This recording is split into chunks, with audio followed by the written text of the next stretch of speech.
And I besought the Lord at that time, saying, O Lord God, thou hast begun to show thy servant thy greatness and thy mighty hand, for what God is there in heaven or in earth, that can do according to thy works and according to thy might?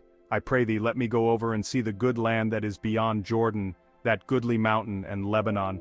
But the Lord was wroth with me for your sakes, and would not hear me. And the Lord said unto me, Let it suffice thee, speak no more unto me of this matter. Get thee up into the top of Pisgah, and lift up thine eyes westward, and northward, and southward, and eastward, and behold it with thine eyes, for thou shalt not go over this Jordan. Within the power of prayer in your relationship with God, how you can persuade God and make him change his mind is a very powerful factor here, and this is what Moses did.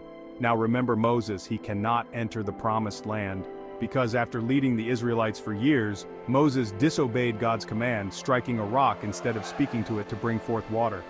As a consequence, God prohibited him from entering the promised land, allowing only Joshua to lead the Israelites across the Jordan River.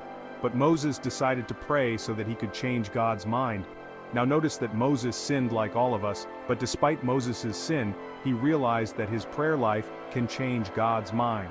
How powerful it is that even when God said no, look how God relented to the prayer in some way.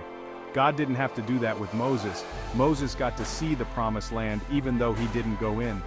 Despite Moses' faithfulness and his pivotal role in leading the Israelites, even he is not exempt from the consequences of his actions.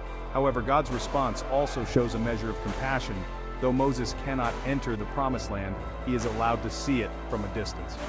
And let me show you an even more powerful one. Are you ready? When Jesus Christ was there on the Mount of Transfiguration, Moses was in the promised land at that time.